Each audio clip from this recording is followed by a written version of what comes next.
Thanks for tuning in to another one of our training videos at Ability Ministry. So glad that you've tuned in today as we're going to share with you 5 myths about disability ministry. There are so many reasons why people decide not to do it. It's a lot of times because they believe things that aren't true about disability ministry. Well, let's not delay. Let's just jump right in. The first myth that a lot of people believe about disability ministry and reasons why not to do it is that they think only megachurches have the resources to do disability ministry. Now, this couldn't be further from the truth. You don't have to have a large budget, a large building, a large staff to do disability ministry. You see, we have worked with churches over 20,000 in attendance, and we've worked with churches with just 12 people in attendance. Church size truly does not matter because disability ministry can look like a lot of different things. Now, your church may not have the resources to do a giant prom for 1,000 people, but it doesn't mean your church can't be welcoming to people that are affected by disability. Your church may not be able to employ people with disabilities, but it doesn't mean that your church doesn't have volunteer opportunities that could be fulfilled by people that live with disability. And volunteering is a great way to do job training. There are so many different ways to look at disability ministry, and the one thing that doesn't stand in the way of it is the size of your church. Myth number 2, disability ministry is too complicated. A lot of people think, well, we can't do disability ministry at our church because we don't have any professionals that know what they're doing. It's just too complicated. We wouldn't even know where to begin. The thing that I love about disability ministry, and part of what kind of feeds into this thought, is the fact that disability ministry is not a cookie cutter. It's not a step 1, 2, and 3, and that's why sometimes people think it's too complicated. But it's the beauty of it that I think, the fact that there is no exact 1, 2 way of doing it.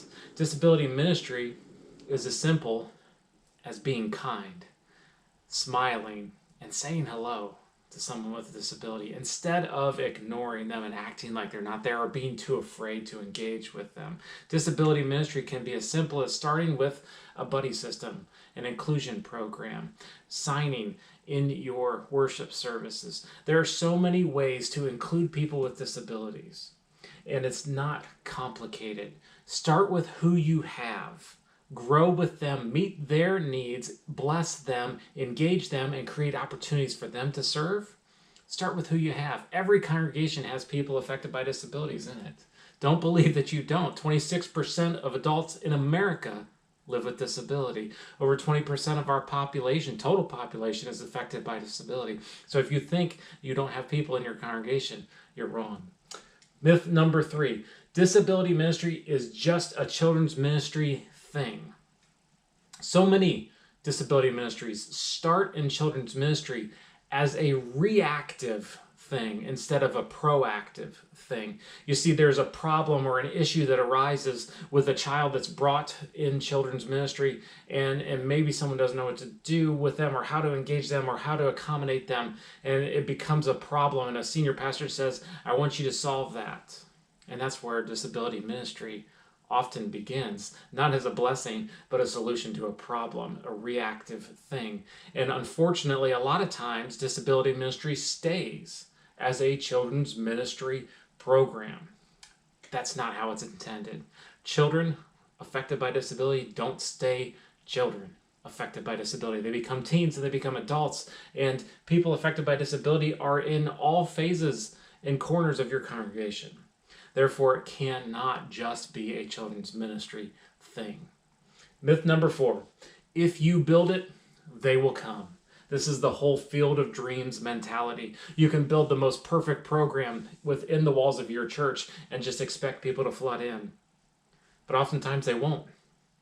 You see, the disability community is a community that has oftentimes been hurt by the church, and trust has been broken. So just because you might have a program that you think is perfectly well planned out, the disability community may be apprehensive to engage with you because of past hurts that they have experienced, either at your church or other churches. And sometimes it takes you leaving the comfy confines of your church walls and going out into your community and doing things to bless your disability community, to build that trust back up again.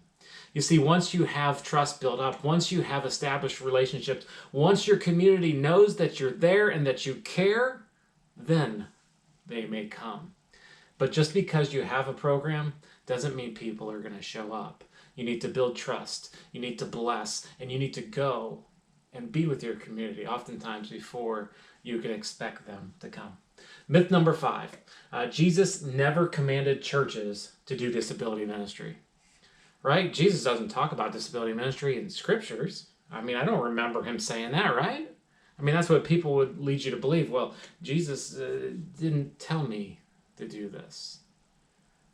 Well, I would challenge you to reread Luke chapter 14.